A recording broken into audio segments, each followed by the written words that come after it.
Olá, meus queridos, tudo bem? Aqui quem fala é o professor Elias Santana, de Língua Portuguesa, e você está comigo na sequência de vídeos Como Estudar em 2019. No vídeo de agora, nós vamos estudar sobre as funções da palavra se.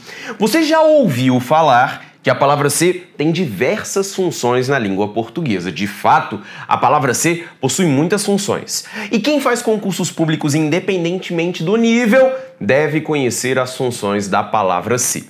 Aproveito antes de começar a montar o nosso esquema, o nosso mapa mental, quero te perguntar, você está gostando dessa sequência de vídeos Como Estudar em 2019, desses esqueminhas que nós estamos montando para que você consiga organizar os seus estudos em 2019 e arrebentar em língua portuguesa? Se você estiver gostando, não se esqueça de deixar o seu like, o seu joinha, o seu gostei e o seu curtir, porque isso é muito importante para mim. E além disso, não se esqueça de compartilhar esse vídeo com os seus amigos, uma vez que outras pessoas também querem saber como estudar língua portuguesa em 2019. Então me acompanhe na tela, por gentileza. Vamos falar, portanto, das funções da palavra se. Ok? Nós sabemos que a palavra se na língua portuguesa, ela assume muitas funções, mas muitas funções. Só que é muito importante que você entenda primeiramente a parte morfológica do se, sobre a morfologia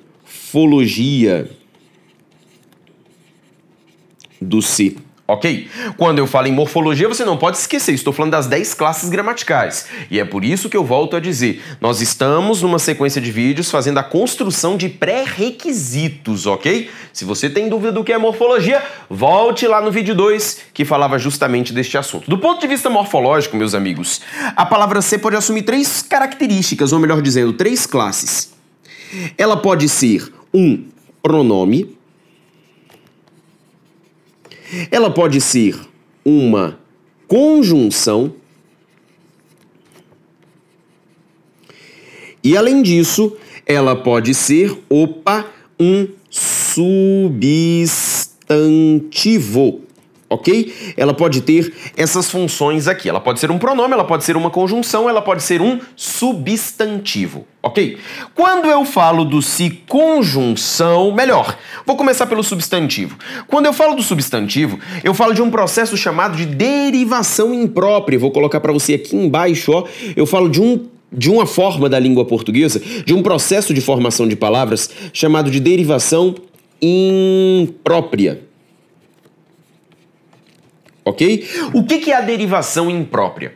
Qualquer palavra da língua portuguesa pode ser transformada em um substantivo, desde que antes eu coloque um artigo. É quando eu substantivo uma palavra, eu transformo qualquer palavra da língua em um substantivo. Por exemplo, se eu pego um vocábulo como saber, você sabe que saber na língua portuguesa é um verbo, mas se eu digo a você assim, ó, o saber é fundamental ao ser humano. Eu acabei de transformar saber em um substantivo por um processo que nós chamamos de derivação imprópria, que significa pegar um vocábulo e simplesmente adicionar um artigo e transformá-lo em um substantivo. Qualquer palavra da língua portuguesa pode passar por esse processo chamado de derivação imprópria, inclusive o se. Por exemplo, naquela música do Djavan, em que ele diz a você assim, ó, só dizer sim ou não, mas você adora um si. Mas você adora um si. Eu acabei de transformar esse vocábulo em um substantivo. Inclusive, eu posso fazer uma análise sintática sobre esse trecho. Olha só, quem é que adora um si? Você. Esse é o meu sujeito. Quem adora, adora algo. Um si seria o meu objeto direto. Olhando agora do ponto de vista morfológico, veja que esse meu objeto direto, ele é composto pelo si, que possui a função de substantivo pela derivação imprópria, e o é o artigo indefinido responsável por substantivar este vocábulo. Entendeu qual que é a lógica? Então aqui é quando ele vira um substantivo. Só que eu já vou te adiantar, esse aqui dificilmente cairá em provas, uma vez que ele é muito fácil, muito fácil. Você precisa concentrar forças nesses dois aqui, ó, pronome e conjunção. Quando eu falo do si enquanto conjunção, nós temos 2 funções para o si enquanto conjunção. 2 classificações para o si enquanto conjunção.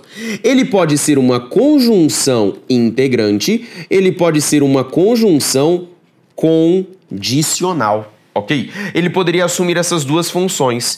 Quando eu falo para você das conjunções integrantes, eu estou falando, claro, das chamadas orações que são subordinadas e que são substantivas da língua portuguesa. Eu tenho certeza de que, se você chegou ao estudo das funções do ser, é porque você passou pelo estudo da sintaxe do período composto, uma vez que a sintaxe do período composto foi o vídeo 4. Ok? Então, peraí, se você passou pela sintaxe do período composto, você ouviu falar sobre as orações subordinadas. Entre as orações subordinadas, você ouviu falar nas orações subordinadas substantivas. Entre as orações subordinadas substantivas, você aprendeu o que conecta as orações subordinadas substantivas. E as orações subordinadas substantivas, elas são conectadas pelas famosas conjunções integrantes, que pode ser a conjunção que ou pode ser a conjunção se. Ok? Então, o se pode ser uma conjunção integrante. Já o se também pode ser uma conjunção condicional. A conjunção condicional que está intimamente ligada às orações que são subordinadas e que são adverbiais. De novo, estou falando de período composto. Ora, dentro do período composto, você aprendeu comigo o seguinte: que na língua portuguesa nós temos 3 tipos de oração subordinada. Oração subordinada adjetiva, oração subordinada substantiva da conjunção integrante e as orações subordinadas adverbiais. Entre as adverbiais, você tem as orações subordinadas adverbiais condicionais. E o se é uma das conjunções subordinativas condicionais, ok? Então ele poderia assumir essa função aqui, tudo bem? Já o se enquanto pronome é aquele que é classificado como pronome oblíquo átono. Se você se lembrar bem, um dos nossos vídeos foi sobre a gramática dos pronomes oblíquos átonos, em que falamos sobre coesão, falamos sobre morfossintaxe e falamos também sobre colocação pronominal. Entre os pronomes oblíquos átonos existe um deles, que é o se. Então o se ele pode ser morfologicamente um pronome oblíquo átono da língua portuguesa. Então calma, do ponto de vista morfológico, o se pode ser um substantivo, o se pode ser uma conjunção, o se pode ser um pronome. Quanto ao substantivo, ele vira um substantivo por um processo chamado de derivação imprópria, que é quando eu transformo qualquer vocábulo em um substantivo, inclusive o se.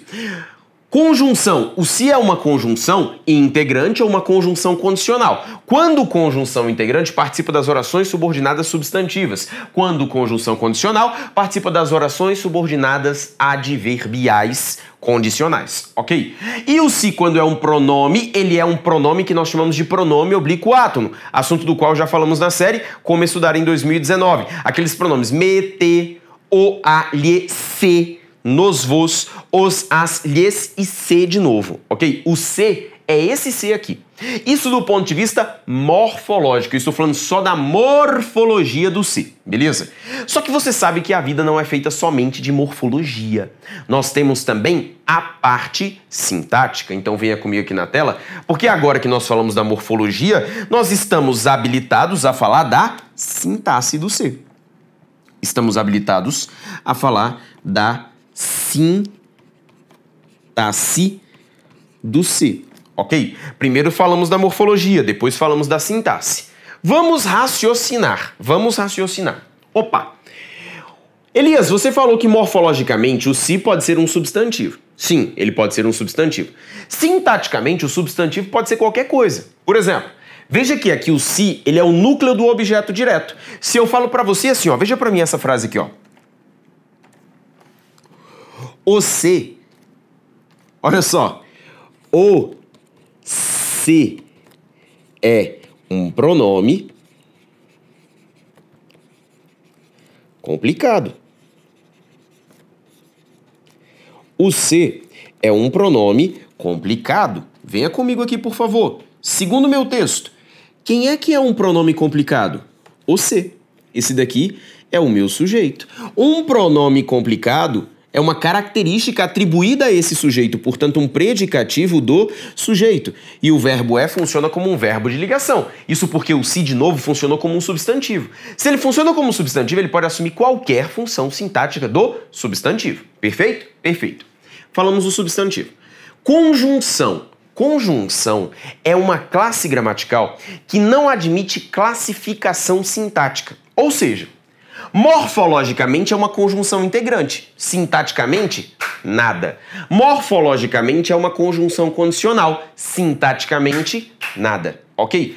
Em outras palavras, quando nós falamos da sintaxe do se, nós estamos falando praticamente só e somente só do pronome oblíquo átono se. Vem cá então, porque quando eu falo do se, na parte sintática, eu falo praticamente só acerca do pronome oblíquo átono da língua portuguesa.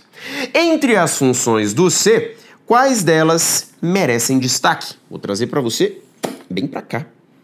Quais merecem destaque? Eu posso citar para você, vou fazer assim, ó, vou fazer uma parte para baixo e uma parte para cima. Eu posso falar sobre a partícula passivadora.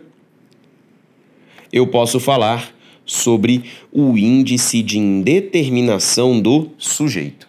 Quando falamos da partícula passivadora, ela está intimamente ligada àquilo que nós chamamos de voz passiva sintética. Voz passiva sintética. Porque nós temos dois tipos de voz passiva, a analítica e a sintética. A voz passiva que nós já estudamos estava no bloco passado, no vídeo passado, em que eu falei para você sobre vozes verbais. Agora estamos falando só do se, beleza? Só do se. O se pode ser uma partícula passivadora? Pode. Sendo partícula passivadora, ele opera na chamada voz passiva sintética. Opa, eu me lembro que no vídeo passado da série Como Estudar em 2019, eu te falei que fazer uma voz passiva significa transformar um objeto direto em um sujeito paciente. Lembra disso? Então, a condição essencial para que haja uma voz passiva é que inicialmente haja pelo menos um objeto direto. E para haver um objeto direto, será necessário que na sentença exista um verbo transitivo direto ou um verbo transitivo indireto. Transitivo direto e indireto. Por que esses dois verbos, Elias? Opa, porque só eles possuem transitividade direta que admite o objeto direto que há de ser transformado em sujeito paciente, formando, portanto, a chamada voz passiva, ok? Além disso, por ser uma partícula passivadora, vai formar uma voz passiva, vai, claro, na sentença admitir a ocorrência de um sujeito paciente. Opa! Então, se eu falo em sujeito paciente, eu estou falando em uma estrutura da língua portuguesa. Eu estou falando em sujeito paciente, vou colocar para você aqui na frente. Sujeito paciente é igual a concordância verbal. Concordância verbal. E por que, Elias, que é igual à concordância verbal? Ora, porque se a sentença admite sujeito, é porque o verbo vai concordar com o sujeito. Isso é um pressuposto básico gramatical. Verbo concorda com o sujeito. Então estaria aqui a associação com a partícula passivadora. Já o índice de indeterminação do sujeito, ele não está associado à voz passiva. Ele está associado àquilo que nós chamamos de sujeito indeterminado. Sujeito indeterminado. Se você se lembrar bem, lá atrás, eu conversei com você acerca dos tipos de sujeito. Entre os tipos de sujeito, eu listei o sujeito indeterminado. Isso lá no primeiro vídeo de sintaxe, ok? Sujeito indeterminado. O índice de indeterminação do sujeito, ele existe para isso. Ele está associado ao sujeito indeterminado. Mas, na verdade, o que acontece é o seguinte: o índice de indeterminação do sujeito, ele vai acontecer nas possibilidades em que não é possível apassivar.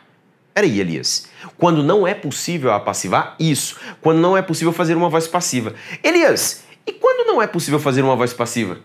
Quando eu não tenho o objeto direto para transformar em sujeito paciente. Portanto, meus amigos, o índice de indeterminação do sujeito,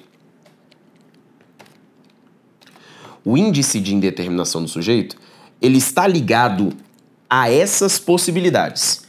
Verbo transitivo indireto, porque não admite objeto direto. Verbo intransitivo, porque não admite objeto direto. Verbo de ligação, porque não admite objeto direto. E também o verbo transitivo direto, quando eu tenho um objeto direto preposicionado, ok? Quando eu tenho um objeto direto preposicionado. Caso raro da gramática da língua portuguesa, mas eu incluo aqui para que o seu quadro fique totalmente completo, ok? Nesses casos, obviamente, não vai haver sujeito. Se não vai haver sujeito, não vai haver concordância verbal. Se não vai haver concordância verbal, o verbo vai ficar no singular. Então, vou vir aqui e colocar para você que, nesse caso, nós teremos verbo no singular. No singular,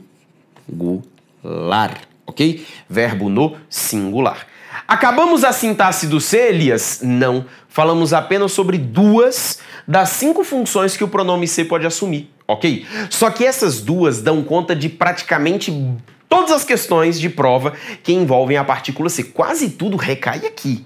Então, quando você estiver estudando o assunto, eu quero que você estude com muita força essa parte, porque essa parte ela sempre garante pontos preciosos. Venha comigo à tela de novo, porque não acabamos o estudo da sintaxe do ser. Temos mais, temos mais. Vou colocar aqui para você, puxar uma seta aqui para cima, porque quando eu falo da sintaxe do ser, eu ainda tenho a classificação de pronome reflexivo,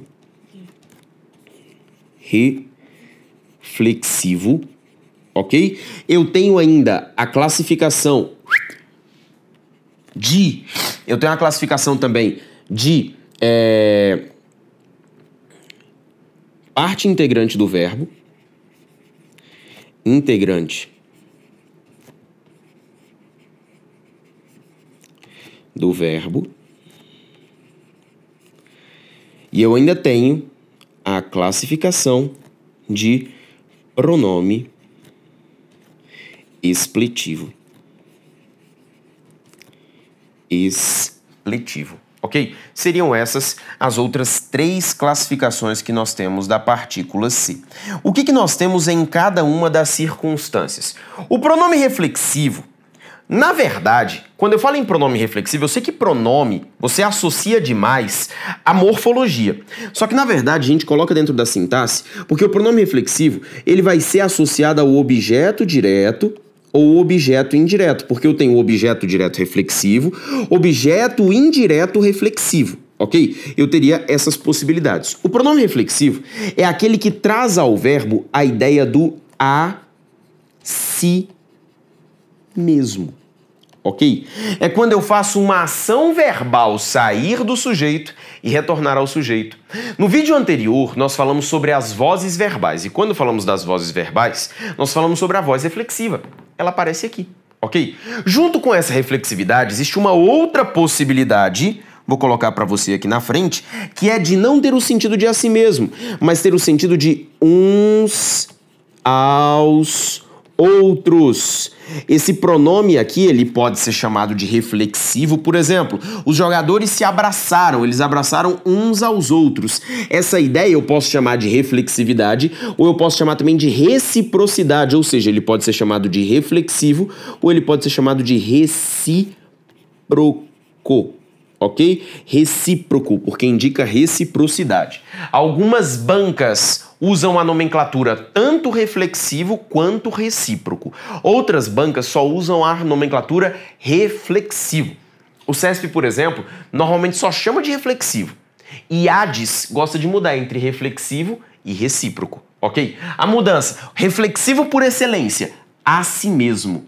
Recíproco, uns aos outros. Posso chamar o recíproco de reflexivo? Posso.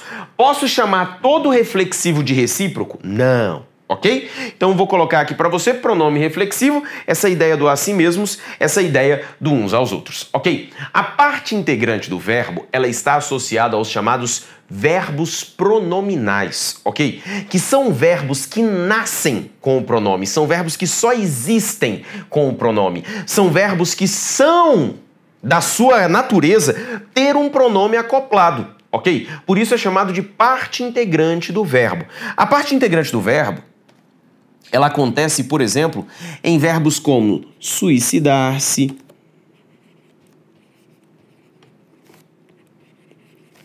arrepender-se,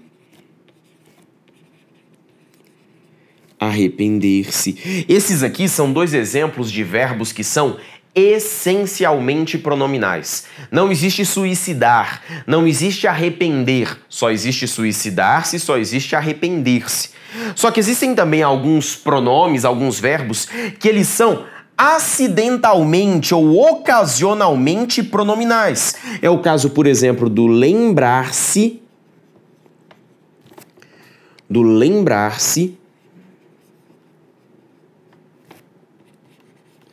e do esquecer-se. É o caso do lembrar-se ou do esquecer-se, porque existe na língua portuguesa o verbo lembrar, existe o verbo lembrar-se. Só que, sintaticamente, eles são verbos de comportamentos diferentes. Por isso que nós chamamos de parte integrante do verbo. Lembrar é verbo transitivo direto, lembrar-se é verbo transitivo indireto. Em contrapartida, o esquecer segue a mesma ideia. Eu tenho na língua portuguesa esquecer, eu tenho na língua portuguesa esquecer-se. Só que sintaticamente eles possuem comportamentos diferentes. Esquecer, transitivo direto. Esquecer-se, transitivo indireto. Por isso que nós chamamos o ser aqui de parte integrante do verbo. Existem verbos que são essencialmente pronominais, só existem com pronome. Existem verbos que existem com e sem o pronome, só que para a língua portuguesa eles são tratados como se fossem verbos diferentes. Lembrar é um verbo, lembrar-se é outro. Esquecer é um verbo, esquecer-se é outro, ok? Já o pronome expletivo, ou também conhecido como partícula de realce, é quando eu tenho um pronome associado a um verbo que ele pode ser colocado ou retirado, e isso não gera qualquer alteração morfológica, sintática ou semântica, ou seja, ele é totalmente dispensável na língua portuguesa, ok? Venha comigo na tela então, por gentileza, porque quando eu falo dessa classificação de pronome expletivo, nós pensamos, por exemplo, no verbo rir, porque pode ser rir ou rir-se, pode ser sentar ou sentar-se, pode ser partir ou partir-se. Quando eu digo ele se partiu hoje cedo ou ele partiu hoje cedo, tanto faz. Eu não tenho mudança morfológica, eu não tenho mudança sintática, eu não tenho mudança semântica. Por isso que é chamado de pronome expletivo, ok? Para te ajudar um pouco mais, quando eu falo desse pronome oblíquo-átono, dessas 5 funções que eu acabei de listar, existe uma forma de você diferenciar as 3 primeiras das 2 últimas. Como? Quando eu falo das 3 primeiras, pronome reflexivo, parte integrante do verbo e o pronome expletivo, eu falo de circunstâncias em que o verbo, vou colocar para você aqui, o verbo possui um traço semântico,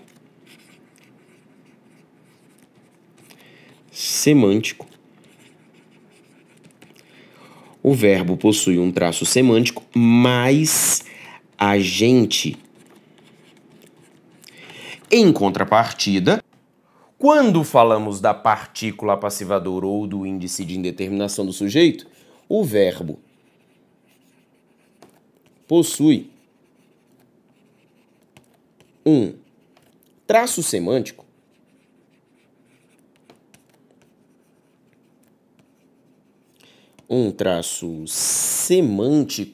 menos agente. O que significa isso, Elias? Quando eu falo de traço semântico mais agente, significa que você vai olhar para o texto, olhar para o verbo e associado ao verbo você vai conseguir encontrar quem pratica ação verbal, ok?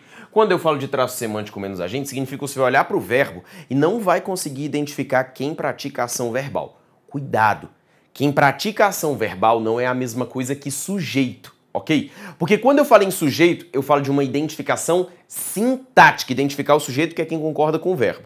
Quando eu falo identificar quem pratica ação verbal, é olhar se no texto, do ponto de vista do sentido, alguém pratica ação verbal. Quem pratica ação verbal nem sempre é o sujeito, ok? Não confunda quem pratica ação verbal com o sujeito. Às vezes são a mesma coisa, às vezes não são a mesma coisa. Tudo bem? Então aqui eu montei para você esse esqueminha aqui todinho. Mais que isso, meus amigos, para fechar gostoso, vou indicar para você 2 links aqui no canto da tela de 2 aulas que fiz sobre as funções do C. bit.ly barra Elias C1 e bit.ly barra Elias C2, ok? Coloquei para você esses dois links aqui no canto porque são dois links de duas aulas gratuitas sobre as funções do C. E mais, quando a gente fala de funções do C, as mais importantes para provas de concurso público, quais são? Conjunção integrante, conjunção condicional, partícula passivadora, índice de indeterminação do sujeito, pronome reflexivo, ok? Então saiba muito bem essas 5 que estão aqui em amarelo, porque isso já vai te garantir praticamente todas as questões que vierem à sua frente acerca desse assunto, ok? Quer estudar comigo? Quer fazer o curso de gramática comigo? Me acompanha aqui na tela por gentileza, porque está aqui o link do meu curso de gramática, bit.ly barra Elias Gramática. Um curso completíssimo com execução de muitas questões para que você aprenda muito mais, ok? Um fortíssimo abraço e até o próximo vídeo.